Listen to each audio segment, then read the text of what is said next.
Quando minha sogra veio no dia seguinte à partida do meu marido, ela disse: nenhum homem fica com uma mulher que parece uma porca. Ela estava parada na minha porta no dia seguinte, em que meu marido Adam se mudou, e sorria como se tivesse ganhado algo, enquanto eu estava parada ali, ainda processando que meu casamento de 8 anos tinha acabado. Você realmente achou que conseguiria mantê-lo parecendo assim? Eu disse a ele por anos que ele conseguia coisa melhor, mas ele sentia pena de você, a pena finalmente acabou. Ela passou por mim empurrando, e entrou no que ainda era tecnicamente minha casa. O Adam precisa dos tacos de golfe dele. Aqueles que você o obrigou a manter na garagem porque disse que entulhavam a casa. Uma esposa de verdade exibiria os interesses do marido com orgulho. Eu tinha pedido para ele guardá-los na garagem porque ele tinha 17 conjuntos e nunca os usava. O filho foi embora porque disse que nos distanciamos. Isso não tem nada a ver com tacos de golfe. Ela riu e foi cruel. Distanciaram? Ele foi embora porque você é repulsiva. Você engordou 18 quilos desde o casamento. Você usa as mesmas roupas sem forma todos os dias. Você nem usa mais maquiagem. O que você esperava? Eu tinha ganhado peso por causa do tratamento de câncer de tireoide, mas ela sabia disso e não se importava. Eu estava lutando contra o câncer. O Adam disse que entendia. Ela revirou os olhos. Homens dizem muitas coisas para evitar drama, mas ver você inchar desse jeito e perder o cabelo foi nojento. Ele ia lá em casa chorar sobre o quão repulsiva você tinha se tornado. Eu disse pra ele te deixar na hora, mas ele esperou até você ficar saudável para não ficar mal na fita. Meu marido segurou minha mão durante a químio e me disse que eu era linda. Ele disse que me amava, não importava o que acontecesse. A mãe dele caminhou até a cozinha e começou a abrir os armários. Amor, ele amava quem você era aos 25 anos, magra e ansiosa para agradar. Você tem 36 agora e parece ter 50. Sua pele está flácida, seu corpo está arruinado, você anda como uma velha. Ele merece alguém que se cuide. Eu a segui enquanto ela inventariava minha cozinha, me cuidando. Eu tive câncer. Eu sobrevivi ao câncer. Ela se virou para mim rapidamente. Você sobreviveu, mas a que custo? Você é mercadoria defeituosa agora. Nenhum homem quer uma mulher com bagagem médica. O Adam está tentando namorar de novo. E cada mulher que ele conhece é mais jovem, mais bonita e mais saudável que você. Nós estávamos tentando ter filhos há 5 anos antes do meu diagnóstico. E o médico disse que eu ainda posso ter filhos, após o tratamento. Ela riu de novo. Com que homem? Você acha que mais alguém vai te querer? O Adam era sua única chance. E você estragou tudo ficando doente, gorda e feia. Isso é inteiramente culpa sua. Ela pegou o celular. Olhe as mulheres nos aplicativos de namoro. Tamanho 36. Instrutoras de yoga. Sem problemas médicos. Sem cicatrizes cirúrgicas. Sem horários de medicação. É isso que os homens querem. O Adam já deu match com dezenas. Eu olhei para a tela. Ele já fez um perfil de namoro. Ela assentiu com orgulho. Eu ajudei ele a escrever. Empresário de sucesso. 1,88. Procurando mulher saudável e atraente para um recomeço. Centenas de matches em 2 dias. Todas melhores que você. Ela subiu para o quarto e eu a segui. O Adam pagou por esta casa com o trabalho dele. Você não contribuiu com nada. Donas de casa deveriam ser pelo menos atraente. Você falhou no seu único trabalho. Eu trabalhei em tempo integral até o câncer. Usei todas as minhas economias para o tratamento quando o seguro não cobria tudo. Eu pagava metade de tudo até ficar doente. Ela abriu meu armário e começou a criticar minhas roupas. Esses trapos? Não admira que ele tenha ido embora. Calças de moletom, camisetas. Nenhum único vestido você se veste como uma sem-teto. Eram roupas confortáveis para me recuperar da cirurgia. Cadê a lingerie? As coisas bonitas que as esposas usam para seus maridos. Ela abriu gaveta após gaveta. Calcinhas de algodão, sutiãs esportivos. Foi isso que matou seu casamento. Essa preguiça, esse desleixo. Ela foi para o banheiro e pegou meus remédios. 15 comprimidos por dia. Quem quer acordar ao lado de uma farmácia? As mulheres com quem o Adam está saindo tomam vitaminas. Só isso. Apenas vitaminas. Elas são puras, saudáveis, não desastres médicos ambulantes. Ela jogou meus remédios de volta no balcão. O advogado do Adam entrará em contato sobre o divórcio. Ele está alegando diferenças irreconciliáveis, mas todos sabemos quais são as diferenças. Você se tornou nojenta enquanto ele continuou perfeito. Ela desceu de volta. Os tacos de golfe. Apontei para a garagem. Ela os colocou no carro. Depois voltou. O Adam queria que eu pegasse o anel da avó dele de volta. Aquele que ele desperdiçou com você? Você não merece heranças de família. Eu não estava usando porque meus dedos incharam por causa da medicação. Está no cofre. Ele sabe a senha. Ela passou por mim novamente para pegá-lo. 8 anos do auge dele desperdiçados com você. Ele já poderia ter filhos agora com alguém digna, mas em vez disso, ficou com uma porca doente e estéril que não conseguiu nem se manter magra para ele. Ela pegou o anel e o examinou. Vou mandar limpar e guardar para alguém que mereça. Suas mãos doentes o contaminaram. Ela caminhou de volta para o carro. A propósito, o Adam já está planejando pedir em casamento quem quer que ele namore a seguir. Ele quer filhos imediatamente. Chega de perder tempo com mulheres defeituosas. Ela foi embora e eu fiquei lá tremendo. 3 meses depois, ela me ligou chorando. Nada. O estresse de namorar era demais. Todas aquelas mulheres o rejeitando assim que o conheciam pessoalmente. Ele engordou 27 quilos por causa da depressão. E eu continuei sem dizer nada. Ele está com medo e sozinho. As contas médicas são enormes. O seguro dele mal cobre alguma coisa. Eu finalmente falei. Não vou ajudar você. Apertei o botão vermelho e larguei o telefone no sofá. Como se ele tivesse queimado minha mão. Meus dedos tremiam tanto que tive que sentar em cima deles. 3 meses de silêncio. E ela me ligou chorando. Sobre Adam, como se eu devesse me importar. Como se eu devesse consertar a bagunça que ele fez da própria vida. O silêncio na minha sala de estar parecia enorme depois de ouvir a voz dela falhar com as lágrimas. Eu nunca tinha desligado na cara de ninguém antes. Nem mesmo de operadores de telemarketing. Mas algo em ouvi-la implorar depois de tudo o que ela me disse, fez meu corpo todo ficar tenso. Com uma raiva que eu não sabia que ainda tinha. Peguei meu telefone novamente e rolei pelos meus contatos até encontrar o número de Isabela. Não nos falávamos há quase 2 anos porque Adam sempre dizia que ela era uma má influência. Dizia que ela enchia minha cabeça com bobagens feministas. Dizia que o divórcio dela provava que ela não entendia de casamento. Apertei para ligar antes que pudesse me convencer do contrário. Ela atendeu no segundo toque e sua voz era exatamente como eu me lembrava. Quando comecei a explicar sobre a partida de Adam, a visita de Heather e o telefonema de agora há pouco, minhas palavras saíram em uma torrente que não fazia sentido. Isabela não interrompeu uma vez sequer. Ela apenas me ouviu falar cada vez mais rápido até eu ficar sem fôlego. Então ela disse que estava vindo para cá e desligou. 40 minutos depois, ela estava na minha porta com 2 garrafas de vinho e uma caixa de lenços. Ela parecia a mesma, exceto que o cabelo estava mais curto e ela tinha óculos novos. Ela me abraçou tão forte que comecei a chorar no ombro dela. Sentamos no meu sofá e ela abriu o vinho, enquanto eu contava tudo de novo. Mais devagar dessa vez. Sobre o câncer e o tratamento. Ganhar peso e perder o cabelo. Sobre Adam segurando minha mão durante a quimioterapia enquanto secretamente dizia à mãe dele que eu era nojenta. Sobre Heather levando o anel e os tacos de golfe e dizendo que eu era mercadoria defeituosa. Sobre o perfil de namoro e as centenas de combinações. O rosto de Isabela ficava mais duro a cada detalhe. E quando terminei, ela serviu mais vinho para nós duas. Ela me fez perguntas que eu não esperava. Adam já me defendeu pra mãe dele? Ele já disse a Heather pra parar de me criticar? Ele já me defendeu alguma vez? Tentei pensar em exemplos, mas não consegui encontrar nenhum. Isabela disse que isso não era amor, que um homem que me amasse teria me protegido da crueldade da mãe em vez de participar dela, que ele chorar para Heather sobre minha aparência enquanto fingia me apoiar era abuso emocional. Eu nunca tinha pensado dessa forma antes. Sempre achei que ele fosse apenas próximo da família, que a opinião da mãe importasse para ele. Isabela balançou a cabeça e disse que era exatamente assim que o abuso funcionava. Faz você desculpar o imperdoável. Ficamos acordadas até às 3 da manhã repassando todo o meu casamento, ano a ano. Cada vez que Adam cancelava planos com meus amigos, cada vez que tomava decisões sem me consultar, cada vez que concordava com a mãe em vez de me defender, cada vez que me fazia sentir pequena. Padrões que eu tinha justificado por 8 anos, de repente pareciam diferentes expostos daquele jeito. Mal dormi e acordei com dor de cabeça por causa do vinho. Isabela tinha dormido no meu quarto de hóspedes, e já estava acordada fazendo café quando ela disse que tinha uma amiga que era advogada de divórcio. Alguém especializada em casos como o meu, onde uma pessoa ficava doente e a outra caía fora. Alguém que garantiria que eu não fosse prejudicada no acordo. Eu vinha evitando pensar em advogados porque isso tornava tudo mais real. Mas ver Isabela abrir o site da amiga no celular me fez perceber que eu precisava de ajuda. O nome da advogada era Gabriela Ryder,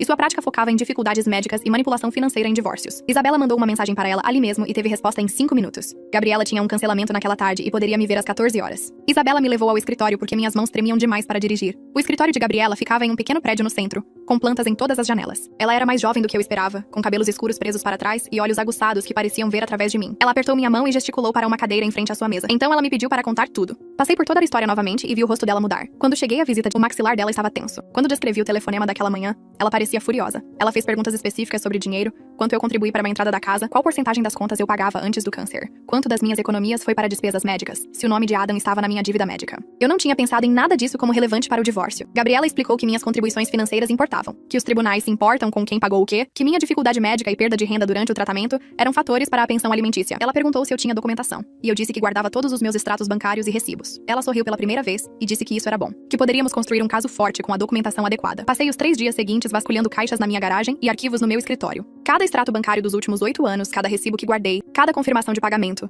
cada planilha de despesas. Coloquei tudo na minha mesa de jantar e comecei a organizar por ano. O padrão era óbvio quando vi no papel. Nos primeiros 7 anos, paguei exatamente metade de tudo. Hipoteca, serviços públicos, compras, seguro, impostos sobre a propriedade, reparos domésticos. Eu tinha prova de cada pagamento. Então, o diagnóstico de câncer chegou e tudo mudou. Meu salário parou quando entrei de licença médica. Minha conta poupança mostrava retirada após retirada para tratamentos que o seguro não cobria. Coparticipações, medicamentos, especialistas, exames, procedimentos. $40 mil se foram em 6 meses. Enquanto isso, a conta de Adam permaneceu estável. Ele pagou a hipoteca sozinho durante esse tempo, mas nada mais mudou para ele. Ele manteve sua academia, seus tacos de golfe e o pagamento do carro. A trilha de papel mostrava exatamente que o que Heather alegava era mentira. Contribuí com mais da metade da nossa vida compartilhada até que o câncer tornou isso impossível. Gabriela revisou tudo o que levei e seu sorriso aumentou. Ela disse que essa documentação era exatamente o que precisava, que provava que eu era uma parceira financeira igualitária que esgotou seus recursos devido a uma crise médica enquanto Adam mantinha sua riqueza, que mostrava que sacrifiquei minhas economias e carreira pela saúde, enquanto ele protegia seus bens. Ela redigiu os papéis do divórcio com uma contabilidade detalhada de cada contribuição que fiz, cada pagamento, cada despesa, cada sacrifício. Ela incluiu um pedido de pensão alimentícia com base na minha dificuldade médica e interrupção na carreira. Ela explicou que o advogado de Adam provavelmente lutaria contra isso. Provavelmente alegaria que eu era uma interesseira tentando tirar vantagem, mas ela não estava preocupada porque tínhamos documentação que contava a verdadeira história. Ela protocolou os papéis numa quarta-feira à tarde e disse que teríamos resposta em 2 semanas. Jeremiah Bender respondeu em 5 dias com uma carta que fez Gabriela rir alto quando leu. Ele exigia que eu desocupasse a casa imediatamente. Alegava que eu não tinha direito a nenhum bem compartilhado. Dizia que eu deveria renunciar a todas as reivindicações de propriedade e apoio. Ameaçava arrastar o processo se eu não cumprisse. Gabriela me ligou e leu a coisa toda por telefone. Então ela explicou que isso era uma tática de intimidação,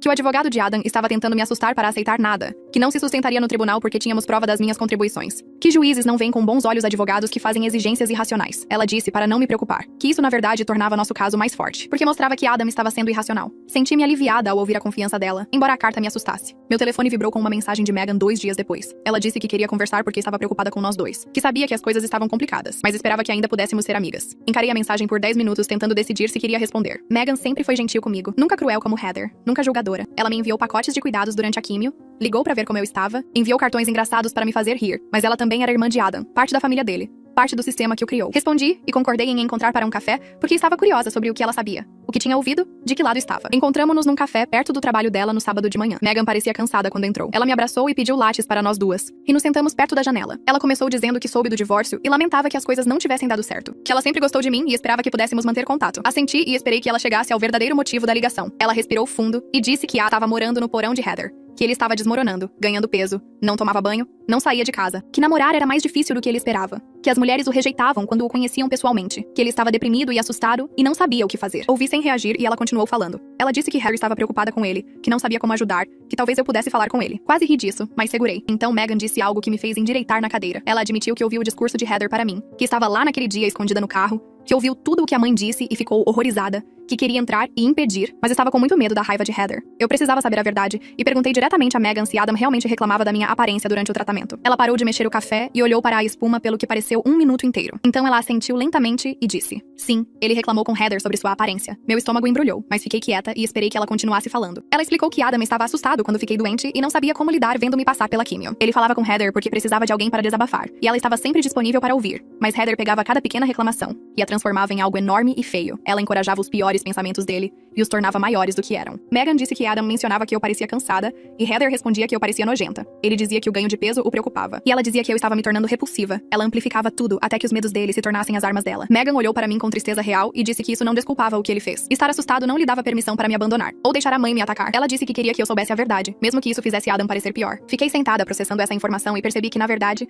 tornava as coisas mais claras. Adam não era um monstro que deliberadamente decidiu me destruir. Ele era apenas fraco. Ele era um covarde que não conseguia lidar com coisas difíceis e correu para a mãe em vez de ser honesto comigo. Mas fraqueza que permite crueldade ainda é uma escolha. Ele escolheu reclamar com Heather em vez de falar comigo. Ele escolheu deixar o ódio dela crescer em vez de me defender. Ele escolheu ir embora em vez de ficar. Cada uma dessas foi uma escolha que ele fez. Disse a Meghan que apreciava a honestidade dela e que isso me ajudou a entender o que realmente aconteceu. Mas também disse a ela que eu não podia ter contato com Adam ou qualquer pessoa da família dele agora. Eu precisava me proteger e construir minha própria vida sem eles. Ela assentiu e disse que entendia. Ela esperava que talvez um dia pudéssemos ser amigas novamente, mas respeitava que eu precisasse de espaço. Terminamos nosso café e nos abraçamos na despedida. E dirigi para casa me sentindo estranhamente mais leve. Minha sessão de terapia com Sarah, 3 dias depois, focou inteiramente no que Meghan me contou. Sarah ouviu toda a história e depois perguntou como foi saber que Adam reclamava de mim enquanto fingia me apoiar. Eu disse a ela que parecia pior do que o abandono de algumas maneiras. O abandono doeu, mas isso parecia uma traição mais profunda, porque significava que toda a minha realidade durante o tratamento era falsa. Toda vez que Adam segurava minha mão e dizia que eu era linda, ele estava mentindo. Toda vez que dizia que não se importava com o ganho de peso, estava mentindo. Ele ia para a casa da mãe e dizia o oposto de tudo o que me dizia. Sarah me ajudou a ver que isso explicava por que o divórcio parecia tão repentino e confuso. Não foi repentino para Adam. Ele já tinha desistido há meses ou talvez anos. Ele apenas escondeu bem o suficiente para que eu acreditasse na atuação dele. O homem com quem pensei ser casada não existia. O verdadeiro Adam era aquele que reclamava com Heather e deixava a crueldade dela florescer. Sarah perguntou se saber disso mudava como eu me sentia sobre o divórcio. E percebi que sim. Sentia-me menos como se algo estivesse errado comigo, e mais com raiva dele por ser tão covarde. Ela disse que essa raiva era saudável e importante.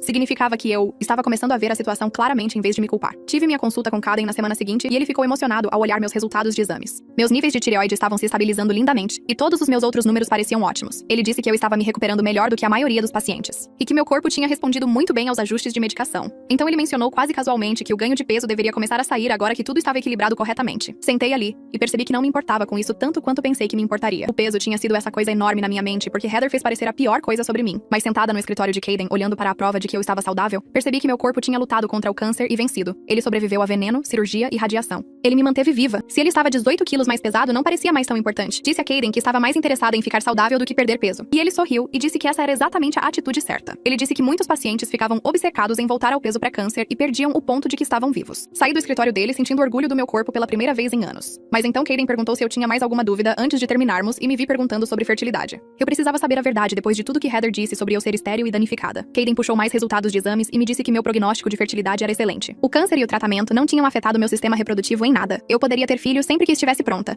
e não havia razão médica para pensar que eu teria problemas. Comecei a chorar ali mesmo no escritório dele, e ele pareceu confuso e preocupado. Ele perguntou se eu estava bem, e tentei explicar entre lágrimas que a mãe de Adam me disse que eu era estéril, que nenhum homem me quereria porque eu não podia ter filhos, que eu era mercadoria defeituosa. O rosto de Caden mudou e ele ficou visivelmente com raiva. Ele disse que isso era medicamente falso e cruel e que queria saber quem me disse aquilo. Expliquei sobre Heather e tudo o que ela disse e ele ficou ainda mais chateado. Ele me disse que esse tipo de desinformação era prejudicial e perigoso, que nunca deveriam ter me dito essas coisas, que meus registros médicos mostravam claramente que eu tinha chances de uma gravidez normal. Ele me fez prometer que eu não acreditaria em nada do que Heather dissesse sobre minha saúde nunca mais. Prometi e saí do escritório sentindo como se outro peso tivesse sido tirado de mim. Isabela me ligou naquela noite e disse que queria que eu fosse a um grupo de apoio a sobreviventes de câncer com ela. Eu disse a ela que não queria me definir pela minha doença. E ela disse que não era sobre me definir. Era sobre estar perto de pessoas que entendiam o que eu passei. Eu estava resistente porque a ideia de sentar num círculo falando sobre câncer parecia deprimente. Mas Isabela continuou insistindo e finalmente concordei em tentar uma sessão. Ela me pegou na terça-feira seguinte e fomos para o centro comunitário onde o grupo se reunia. A sala era iluminada e tinha cadeiras confortáveis organizadas em círculo. Havia cerca de 15 pessoas lá,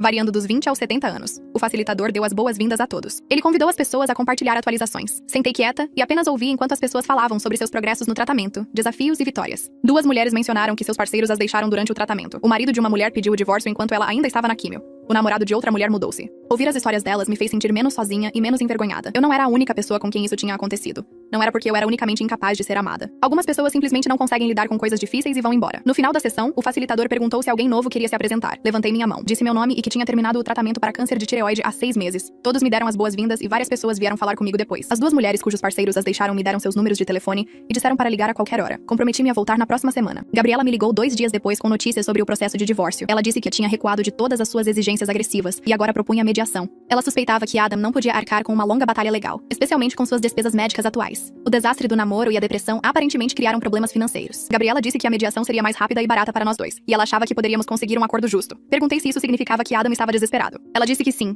provavelmente. Isso funcionava a nosso favor, porque pessoas desesperadas fazem acordos em vez de lutar. Ela perguntou se eu estava disposta a tentar mediação. Eu disse que sim, mas apenas com limites claros sobre o que eu negociaria. Passamos 1 hora ao telefone repassando tudo. Ela tomou notas detalhadas sobre o que eu queria e precisava. Preparamos uma proposta que incluía minha parte justa do valor da casa com base no que paguei, e reembolso de despesas médicas que cobri com minhas economias quando o seguro não pagava. Pensão alimentícia temporária por 6 meses enquanto eu procurava trabalho e reconstruía minha carreira. Gabriela disse que tudo era razoável e que ela apresentaria na mediação. Ela me avisou que ver Adam provavelmente seria difícil, mas que eu precisava manter a calma e deixá-la falar. A sessão de mediação foi agendada para a quinta-feira seguinte. Foi em uma sala de conferências num prédio no centro. Usei um vestido azul marinho e fiz minha maquiagem com cuidado porque queria parecer forte e saudável. Gabriela me encontrou no saguão. Adam já estava lá com Jeremiah quando entramos. Eu não o via desde que ele se mudou há 4 meses. Ele parecia terrível, exatamente como Heather descreveu. Ele tinha ganhado muito peso e seu rosto estava inchado e as roupas dele não serviam direito e ficavam estranhas nele. Ele não olhava para mim de jeito nenhum. Apenas encarava a mesa à sua frente enquanto Jeremiah embaralhava papéis. A mediadora se apresentou e explicou o processo. Então pediu a Jeremiah para apresentar a posição de Adam primeiro. Ele começou o discurso sobre como o casamento foi curto, e eu era jovem e saudável e deveria ser capaz de me sustentar, que Adam tinha pago a maioria das coisas e merecia a casa. Gabriela o deixou terminar, e depois calmamente puxou nossa documentação. Ela mostrou extratos bancários provando que paguei metade de tudo até ficar doente. Contas médicas mostrando que esgotei todas as minhas economias para o tratamento. Registros de emprego mostrando que tive que sair do meu trabalho por causa do câncer. A mediadora olhou tudo cuidadosamente e fez várias perguntas diretas a Jeremiah, que ele não conseguiu responder bem. Fizemos uma pausa depois de 1 hora e fui ao banheiro. Quando saí,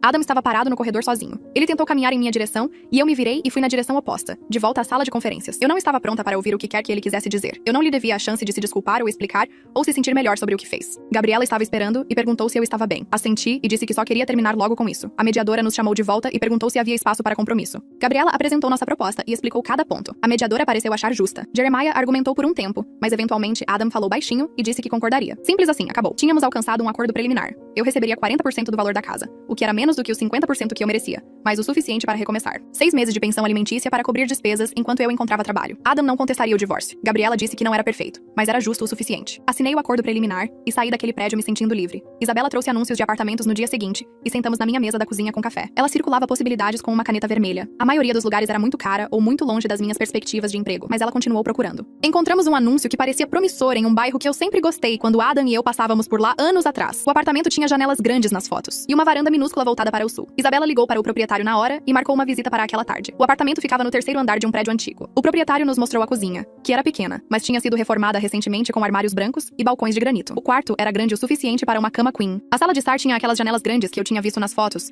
e elas deixavam entrar tanta luz natural que todo o espaço parecia quente e aberto. A varanda mal cabia 2 cadeiras, mas eu conseguia me imaginar lá fora de manhã com café. O proprietário explicou que as utilidades não estavam incluídas, mas o custo era razoável. Perguntei sobre os termos do aluguel e ele disse que preferia contratos anuais, mas consideraria 6 meses se eu pagasse um depósito extra. Disse a ele que teria o dinheiro em 1 semana. Ele pareceu satisfeito com isso e disse que seguraria o apartamento para mim se eu conseguisse o depósito até sexta-feira. Fui ao banco na quinta para transferir minha parte do acordo. O valor era menor do que eu esperava, mas mais do que eu temia, e parecia surreal ver aquele número no meu saldo. Fui direto do banco para o escritório do proprietário. Dei-lhe um cheque para o depósito e o primeiro mês de aluguel. Ele me deu o contrato para revisar e eu levei para casa para ler cada cláusula antes de assinar. Gabriela tinha me ensinado a ter cuidado com documentos legais. O contrato era padrão, sem nada preocupante, Então assinei na sexta-feira de manhã e deixei no escritório dele. Ele me entregou 2 chaves e disse que eu poderia me mudar sempre que estivesse pronta. O apartamento era oficialmente meu a partir do primeiro dia do próximo mês. Isso me dava 2 semanas para empacotar a casa e organizar a mudança. Isabela recrutou 3 mulheres do grupo de apoio para ajudar no dia da mudança. As mulheres chamavam-se Kendall, Lynn, e todas tinham passado por divórcios após crises médicas. Então elas entendiam por que essa mudança importava. Começamos no quarto empacotando minhas roupas e itens pessoais, deixando tudo o que me lembrava de Adam ou da família dele. A mãe dele estava certa de que eu não tinha roupas chiques, mas empacotei minhas coisas confortáveis e as roupas para entrevistas. Kendall encontrou meu vestido de noiva e perguntou o que eu queria fazer com ele. Disse a ela para deixar para Adam lidar porque eu não o queria. Passamos pela casa cômodo por cômodo, enchendo caixas com coisas que eu realmente queria manter. A cozinha demorou mais porque tive que separar 8 anos de pratos e panelas acumulados e decidir o que era realmente meu versus o que tinha sido presente de casamento. Isabela tomou decisões executivas quando eu ficava presa. E no início da tarde, tínhamos tudo empacotado que viria comigo. O caminhão de mudança era pequeno, mas serviu. Eu dirigi o caminhão enquanto o resto de nós seguia em nossos carros para o novo apartamento. Descarregar levou menos tempo do que empacotar. À noite, todas as minhas caixas estavam empilhadas na sala de estar, e meus móveis estavam arranjados em um layout básico. Isabela pediu pizza de um lugar na mesma rua. Sentamos no chão comendo e rindo de como o apartamento parecia vazio. Kendall contou uma história sobre seu ex-marido tentando ficar com a porcelana da avó dela. Lynn falou sobre a primeira noite em seu novo apartamento depois de deixar o marido, e como ela chorou por 3 horas e depois dormiu melhor do que em meses. Eu disse que a melhor parte do divórcio era poder arrumar os móveis como quisesse sem alguém reclamando. Terminamos a pizza e todas me abraçaram antes de sair. Passei as 2 semanas seguintes desempacotando caixas lentamente e fazendo o apartamento parecer meu. Comprei plantas para a varanda e as organizei para receberem luz. Pendurei fotos da minha família e amigos nas paredes e arrumei meu quarto exatamente como eu queria. A liberdade de fazer cada escolha sem a opinião de mais ninguém parecia estranha, mas depois, profundamente satisfatória. Eu podia colocar minha cafeteira onde quisesse. Eu podia tocar música no volume que me fizesse feliz. Cada escolha reforçava que o espaço era meu. Ou 2 semanas depois que me mudei. E desta vez atendi porque estava curiosa sobre o que ela queria agora. A voz dela veio pelo telefone frenética e suplicante. Ela começou a falar imediatamente sobre como Adam estava piorando, e ela não sabia mais o que fazer. Ele mal saía do quarto, tinha ganhado mais peso e não tomava banho. Ela tentou fazê-lo ver um médico, mas ele recusou. Ela estava assustada, sozinha e desesperada. Ouvi sem dizer nada enquanto ela passava por sua lista de preocupações. Finalmente, ela perguntou se eu falaria com Adam porque ele tinha mencionado meu nome, e ela achava que talvez ouvir de mim o ajudaria. Perguntei por que ela achava que eu ajudaria, especialmente o filho que ela disse estar enojado com minha aparência. Houve um longo silêncio, então ela disse baixinho que talvez tivesse exagerado algumas coisas que Adam disse. Ri desse eufemismo enorme, e disse a ela que os problemas de Adam não eram mais da minha conta. Ela começou a falar mais rápido sobre como Adam estava realmente lutando. Disse que talvez pudéssemos resolver as coisas se apenas conversássemos. Interrompia e disse que não estava interessada em resolver nada, e que Adam precisava de terapia. A voz de Heather mudou de suplicante para raivosa, e ela me acusou de ser vingativa e cruel por me recusar a ajudar Adam. Lembrei-a de cada coisa perversa que ela me disse. Perguntei como ela esperava que eu reagisse ao ser chamada de repulsiva, nojenta e mercadoria defeituosa. Perguntei se ela achava que eu ajudaria o homem que me abandonou, ou a sogra que me culpou por ficar doente. Ela tentou interromper, mas continuei falando e disse que ela tinha deixado sua posição muito clara sobre o que pensava de mim. Eu não tinha a obrigação de ajudar nenhum dos dois. Disse a Heather que eu não causei a situação atual de Adam, e que as lutas dele eram consequências de suas próprias escolhas. Ela balbuciou algo sobre como família ajuda a família. Eu disse que não éramos mais família, e que ela tinha certeza de que eu entendesse que nunca fui realmente parte da família deles. Então desliguei na cara dela novamente e desliguei meu telefone. Fiquei sentada no meu sofá por 1 hora, e minhas mãos não paravam de tremer, mas havia algo novo. Eu disse não a ela. Eu me defendi. Recusei-me a deixá-la me fazer sentir pequena. Quando fui ver Sarah 3 dias depois, contei a ela sobre a conversa e ela sorriu. Ela disse que eu tinha estabelecido um limite com alguém que me tratava como se eu não tivesse direito a limites. Eu disse a ela que parecia assustador e bom ao mesmo tempo. Comecei a procurar emprego na semana seguinte. Meu currículo tinha uma grande lacuna de 8 meses. Pensei em mentir, mas lembrei de Sarah dizendo para não ter vergonha do câncer. Então, escrevi cartas de apresentação honestas explicando o tratamento. Disse que agora estava totalmente saudável e ansiosa para voltar ao trabalho. Enviei inscrições para 12 empresas. 3 empresas me ligaram em 2 semanas. A primeira entrevista foi por telefone e eu estava nervosa, mas foi melhor do que eu esperava. A gerente perguntou sobre minha lacuna e disse a verdade. Ela disse que a mãe dela tinha sobrevivido ao câncer e entendia. Ela perguntou o que eu tinha aprendido. Disse que me ensinou que eu era mais forte do que pensava.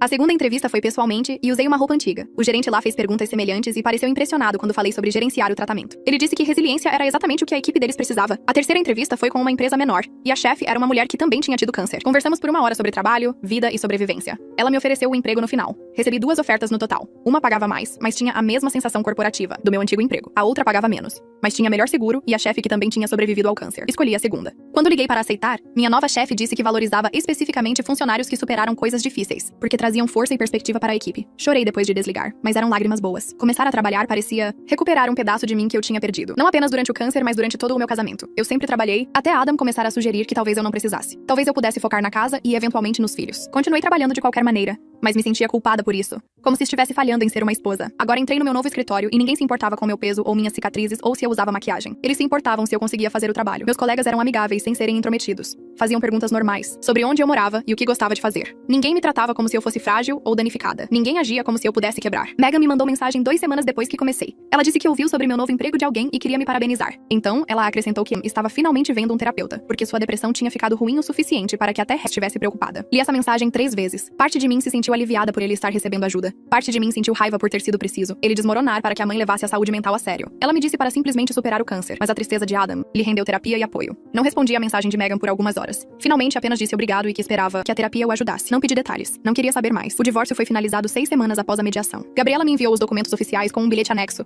que dizia que ela estava orgulhosa de como eu tinha me defendido durante todo o processo. Levei a mim mesma para jantar sozinha naquela noite em um restaurante chique que eu sempre quis experimentar. Pedi vinho, um prato principal caro e sobremesa. Sentei lá sozinha e me senti genuinamente feliz. Não aliviada porque algo ruim tinha acabado, mas realmente feliz com o que viria a seguir. O divórcio significava que eu estava livre. Livre da fraqueza e da crueldade de Heather, e da constante sensação de que eu não era suficiente. Na reunião do meu grupo de apoio na semana seguinte, compartilhei que estava oficialmente divorciada e começando um novo emprego. Todos aplaudiram. Uma mulher cujo marido a deixara durante a químio veio até mim depois. Ela disse que eu a estava inspirando a finalmente pedir o divórcio também. Ela estava com medo de fazer isso sozinha, com medo de que ninguém a quisesse depois do câncer, com medo de não conseguir se sustentar. Mas me ver fazendo isso a fez pensar que talvez ela também pudesse. Dei a ela o contato de Gabriela e disse que ela merecia algo melhor do que alguém que a abandonou quando ela mais precisava de apoio. Fui comprar roupas de trabalho naquele fim de semana. Precisava de coisas que servissem no meu corpo atual em vez de tentar me espremer em roupas antigas que não funcionavam mais. Parada no provador, notei algo estranho. Meu corpo tinha mudado. Mas não apenas nas formas que Heather listara como acusações. Eu ficava de pé de forma diferente agora, mais ereta, mais sólida. Olhei para mim mesma no espelho e não vi alguém que precisava pedir desculpas por ocupar espaço. Escolhi roupas que me faziam sentir poderosa. Um blazer que servia perfeitamente nos meus ombros, calças que eram confortáveis, mas profissionais, um vestido que eu realmente gostava em vez de um que eu achava que outras pessoas aprovariam. Nada do que comprei era para esconder, consertar ou pedir desculpas. Tudo era sobre me sentir bem na minha própria pele. Isabela me ligou alguns dias depois e disse que queria que eu conhecesse a amiga dela, Nain, que também era recém-divorciada. Encontramos-nos para um café no sábado de manhã. Nain era engraçada, afiada e não levava nada a sério. Ela fez piadas sobre o ex-marido, que eram tão específicas e maldosas. Eram hilárias. Ela perguntou sobre meu divórcio e contei a história básica. Ela disse que o ex a trocou por alguém mais jovem e mais magra. E ela passou 6 meses chorando antes de perceber que tinha se livrado de uma boa. Conversamos por 3 horas sobre reconstruir nossas vidas, aplicativos de namoro e se queríamos namorar novamente. Nain me fez rir mais forte do que eu ria em anos. Quando finalmente saímos do café, ela me abraçou e disse que deveríamos fazer isso toda semana. Concordei imediatamente. O check-up de 3 meses com Caden aconteceu numa manhã de terça-feira. A sala de espera tinha os mesmos cartazes médicos e cadeiras de plástico de sempre. Tinha os mesmos formulários sobre sintomas e medicamentos. A enfermeira chamou meu nome e mediu minha pressão arterial e peso. Caden entrou com meu prontuário e sorriu quando viu os números. Meus níveis de tireoide tinham melhorado significativamente desde a última visita. A dosagem da medicação estava funcionando perfeitamente. Meu peso tinha estabilizado e meus níveis de energia voltaram ao normal. E perguntou sobre efeitos colaterais,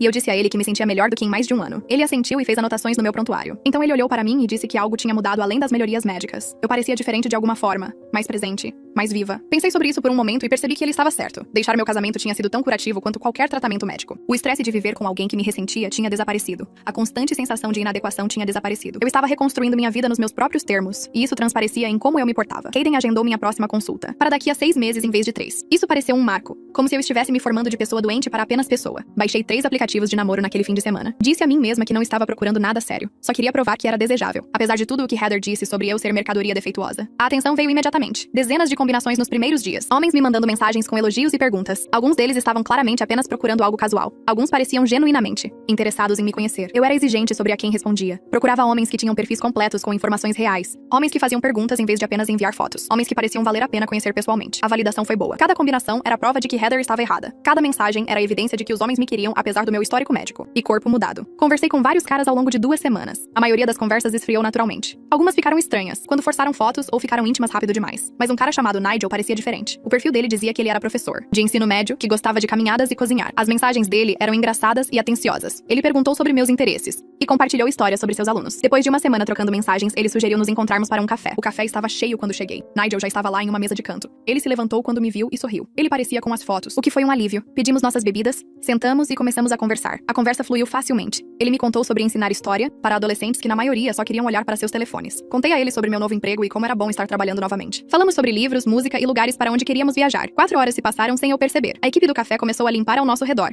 e percebemos que tínhamos ficado além do horário de fechamento. Quando mencionei que era sobrevivente de câncer, ele não recuou nem mudou de assunto. Ele disse que a irmã dele tinha passado pela mesma coisa há 2 anos. Ele entendia como era essa batalha. Ele não tinha nada além de respeito por pessoas que lutaram e venceram. Essa resposta significou mais para mim do que ele provavelmente percebeu. Não foi pena ou constrangimento. Foi apenas aceitação. Caminhamos até nossos carros e ele perguntou se eu queria fazer isso de novo. Eu disse sim imediatamente. Joe e eu saímos em mais 3 encontros nas 2 semanas seguintes. Jantar em um restaurante italiano, onde dividimos uma garrafa de vinho e rimos até minhas costelas doerem. Uma tarde de sábado em uma feira de produtores onde ele comprou vegetais frescos e falou sobre receitas que queria experimentar. Um filme que ambos concordamos que era terrível, mas de alguma forma tornou a noite mais divertida. Ele foi paciente com meus limites. Nunca forçou mais do que eu estava pronta pra dar. Quando nos beijamos de boa noite após o quarto encontro, pareceu natural e certo. Encontrei-me pensando nele entre os encontros, imaginando o que ele estava fazendo, ansiosa pelas mensagens de texto dele. Eu estava cautelosamente otimista sobre onde isso poderia ir. Fazia tanto tempo desde que me senti animada com alguém. Tanto tempo desde que me senti eu mesma em um relacionamento em vez de constantemente tentar ser o que outra pessoa queria. Heather ligou 3 meses após a finalização do divórcio. Quase não atendi quando vi o nome dela na tela, mas algo me fez atender. A voz dela parecia diferente.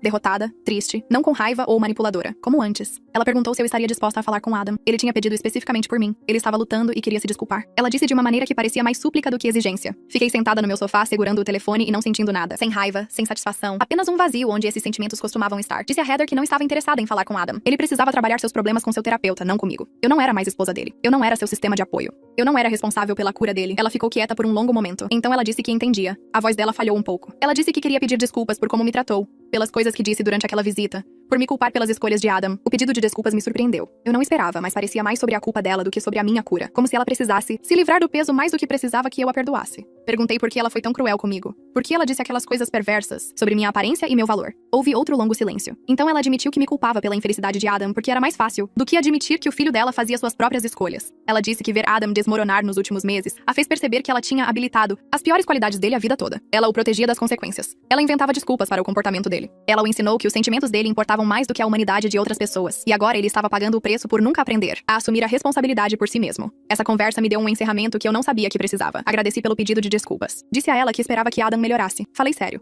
porque o sofrimento dele não me fazia sentir melhor de verdade. Apenas me deixava triste, por termos desperdiçado tanto tempo em um casamento construído sobre fraqueza em vez de força. Heather agradeceu por ouvir. Ela disse que sabia que não merecia minha gentileza. Então ela desligou e fiquei sentada me sentindo mais leve de alguma forma, como se estivesse carregando a crueldade dela comigo. E finalmente pudesse largá-la. E eu estávamos namorando há 2 meses quando o apresentei a Isabela e Naen. Encontramos-nos no mesmo café onde Naen e eu tínhamos nos aproximado por causa das histórias de divórcio. Eu estava nervoso, o que achei adorável. Ele queria que minhas amigas gostassem dele. Isabela e Naen o bombardearam com perguntas sobre o trabalho, a família e as intenções dele. Ele lidou bem com isso. Fez elas rirem com histórias sobre seus alunos. Fez perguntas sobre a vida delas. Ele as tratou como pessoas que genuinamente queria conhecer, não obstáculos que tinha que vencer. Depois de 1 hora, Isabela me puxou de lado enquanto Nigel estava no banheiro. Ela disse que eu parecia genuinamente feliz de uma maneira que nunca fui com Adam. Ela disse que meu rosto todo se iluminava quando eu olhava para Nigel. Ela disse que aprovava completamente e que eu merecia alguém que me fizesse sentir assim. Minha chefe me chamou em seu escritório 4 meses depois que comecei o trabalho. Entrei nervosa porque reuniões inesperadas com chefes geralmente significavam más notícias, mas ela estava sorrindo. Ela me disse que estava me promovendo com um aumento significativo e mais responsabilidade. Ela disse que minha ética de trabalho e atitude positiva me tornavam inestimável para a equipe. Ela disse que outros funcionários olhavam para mim como um exemplo de como lidar com desafios com graça. A promoção veio com um novo título e minha própria pequena equipe para gerenciar. Agradeci e voltei para minha mesa me sentindo orgulhosa de mim mesma. Eu tinha reconstruído minha carreira do nada. Eu tinha provado que podia ter sucesso nos meus próprios termos. O aumento significava que eu podia pagar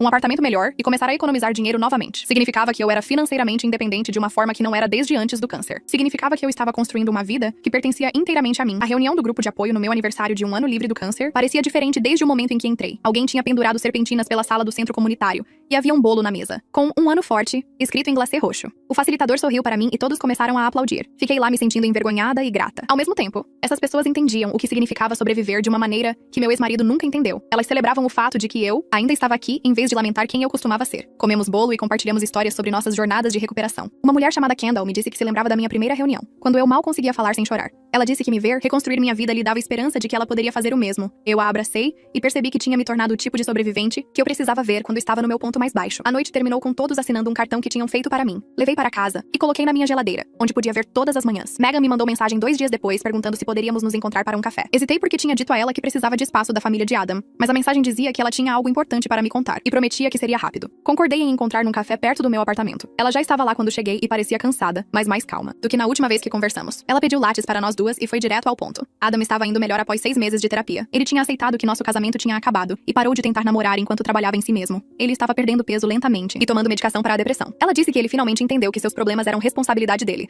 e não algo que eu tinha causado. Ouvi sem dizer muito. Parte de mim estava feliz por ele estar recebendo ajuda. Outra parte de mim não sentia nada porque a recuperação dele não mudava o que ele tinha feito. Disse a Megan que estava feliz por Adam estar se cuidando, mas que eu tinha seguido em frente completamente. Eu não precisava de atualizações sobre a terapia dele ou a perda de peso ou sua jornada de saúde mental. Minha vida estava separada da dele agora e eu queria mantê-la assim. Ela assentiu e disse que entendia. Ela só queria que eu soubesse que ele estava finalmente assumindo a responsabilidade por suas escolhas. Ela disse que ele falava sobre mim na terapia e reconhecia o quão mal tinha lidado com tudo. Agradeci por me contar, mas expliquei que o crescimento dele era para ele e não para mim. Eu tinha feito minha própria cura sem ele e não estava interessada em fazer parte da história de redenção dele. Megan parecia triste, mas aceitou. Ela pagou nosso café e me abraçou na despedida. Caminhei de volta para meu apartamento, me sentindo mais leve porque tinha estabelecido um limite claro, sem me sentir culpada por isso. Joe e eu estávamos namorando há 4 meses quando ele me disse que estava se apaixonando por mim. Estávamos no apartamento dele fazendo o jantar juntos, e ele disse casualmente enquanto cortava legumes. Parei de mexer o molho do macarrão e olhei para ele. Ele olhou de volta para mim com aquele sorriso nervoso e disse que entendia se eu não estivesse pronta para ouvir, mas precisava ser honesto. Larguei minha colher e caminhei até ele. Disse a ele que sentia o mesmo. Nosso relacionamento foi construído com base na honestidade e respeito mútuo de uma forma que meu casamento nunca tinha sido. Ele nunca me fez sentir que eu precisava ser alguém diferente. Ele gostava de mim exatamente como eu era, com todo o meu histórico médico e bagagem emocional.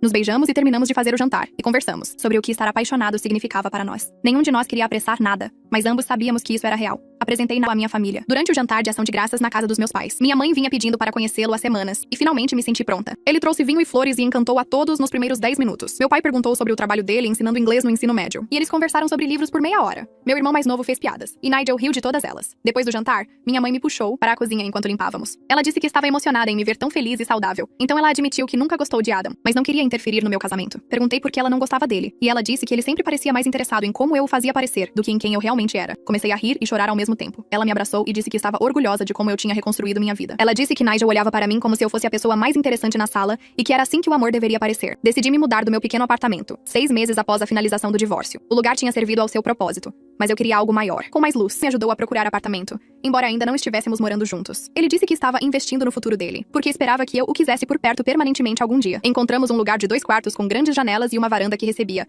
sol da manhã. O aluguel era mais alto, mas meu trabalho pagava bem o suficiente para que eu pudesse pagar confortavelmente. O dia da mudança foi exaustivo, mas divertido. Eu trouxe a caminhonete dele, e Isabela trouxe o carro dela, e fizemos 3 viagens carregando caixas e móveis. Pedimos pizza e sentamos no chão da minha nova sala comendo enquanto cercados por caixas desempacotadas. Nigel brincou dizendo que já sabia onde tudo deveria ir porque tinha me ajudado a olhar tantos apartamentos. Joguei um guardanapo amassado nele e ele pegou e jogou de volta. Parecia que estávamos construindo algo real. Meu aniversário de 1 ano de trabalho veio com outro aumento e reconhecimento como funcionária do trimestre. Minha chefe me chamou em seu escritório e me disse que a empresa valorizava minhas contribuições e queria investir no meu futuro lá. O aumento foi significativo o suficiente para que eu pudesse começar a economizar dinheiro novamente, em vez de apenas cobrir despesas. Ela disse que outros funcionários me admiravam como um exemplo de resiliência e atitude positiva. Agradeci e voltei para minha mesa, me sentindo orgulhosa do que tinha construído. Essa carreira pertencia inteiramente a mim. Ninguém podia tirá-la ou alegar que a tinha tornado possível. Eu tinha provado que podia ter sucesso nos meus próprios termos. Isabela me ligou 3 meses depois com uma notícia que me fez gritar. Ela estava noiva. O namorado a tinha pedido em casamento durante uma viagem de fim de semana, e ela queria que eu fosse sua madrinha. Eu disse sim imediatamente e comecei a chorar lágrimas de felicidade. Ela tinha estado lá por mim durante meu momento mais sombrio, quando meu casamento desmoronou e eu questionava tudo. Agora eu podia celebrar a felicidade dela e ajudar a planejar seu casamento. Encontramos-nos para almoçar no dia seguinte para falar sobre os planos do casamento. Ela queria algo pequeno e íntimo, apenas com família próxima e amigos. Planejar o casamento dela parecia alegre em vez de estressante. Lembrava-me de que o amor podia ser saudável e solidário em vez de condicional e cruel. Vê-la falar sobre o noivo com tanto afeto genuíno me fez grata pela vida que eu tinha agora. Encontrei Adam num café 6 meses após nosso último contato através de advogados. Eu estava na fila para pedir quando o vi sentado numa mesa de canto. Ele parecia mais saudável e estável do que na última vez que o vi. Tinha perdido peso e seu rosto tinha cor novamente. Ele me notou ao mesmo tempo e ambos congelamos. Então ele se levantou e caminhou até mim. Perguntou se poderíamos conversar por 1 minuto. Concordei, embora meu coração estivesse acelerado. Sentamos à mesa dele e tivemos uma breve conversa estranha. Ele se desculpou sinceramente por como lidou com tudo. Disse que a terapia o ajudou a entender o quão fraco e covarde ele tinha sido. Disse que deixou a mãe envenenar seus pensamentos e fugiu em vez de me apoiar quando mais precisei dele. Disse que não esperava perdão, mas queria que eu soubesse que assumia total responsabilidade. Ouvi tudo e depois disse a ele que aceitava suas desculpas. Falei sério. Guardar raiva não estava me ajudando a curar. Ele pareceu aliviado e me agradeceu. Conversamos por mais alguns minutos sobre coisas superficiais e depois fui embora. Aquele encontro com Adam não me abalou da maneira que pensei que faria. Caminhei de volta para o meu carro e fiquei lá por 1 minuto processando o que tinha acontecido. Percebi que tinha me curado o suficiente para que vê-lo apenas me fizesse grata pela vida que tinha agora, em vez de amargurada pelo que perdi. Ele era parte do meu passado e eu lhe desejava o bem, mas meu presente pertencia a mim, e a Nigel, e a Isabela, e ao meu trabalho, e ao meu grupo de apoio, e a todos que celebravam minha força em vez de me tratar como se eu estivesse quebrada. Liguei meu carro e dirigi para o apartamento de Nigel. Ele abriu a porta e me puxou para um abraço antes que eu pudesse dizer qualquer coisa. Contei a ele sobre encontrar Adam, e ele ouviu sem julgamento. Então fizemos o jantar juntos e conversamos sobre nossos planos para o fim de semana. Era assim que o amor deveria parecer. O fim de semana inteiro sem me dizer para onde iríamos. Ele me pegou na sexta-feira depois do trabalho com uma mala de viagem já pronta, e dirigimos 2 horas para o norte até uma pequena cabana perto de um lago. O lugar tinha grandes janelas de frente para a água e uma lareira, que ele acendeu enquanto eu desfazia as malas. Fizemos o jantar juntos na cozinha minúscula,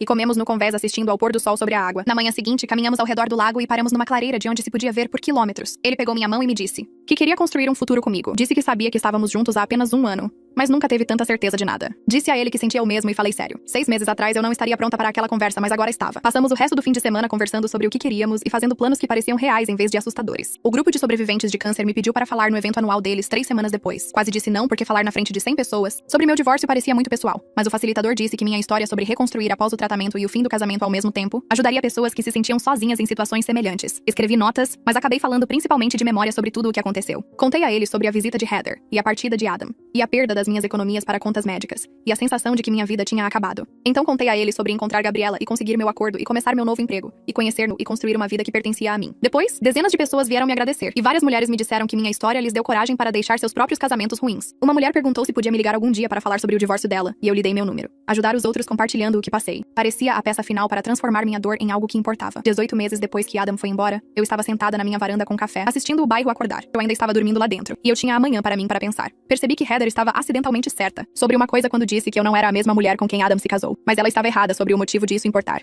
Eu não era a mesma porque era mais forte, mais saudável e mais feliz do que jamais fui naquele casamento. A vida que construí era inteiramente minha. Meu trabalho, meu apartamento, meu relacionamento com Nigel, minhas amizades, meu grupo de apoio, tudo veio das minhas próprias escolhas e trabalho duro. Ninguém podia tirar isso de mim ou me fazer sentir pequena sobre isso. Adam teve o que merecia e eu tive o que conquistei. Essa foi a diferença entre nós.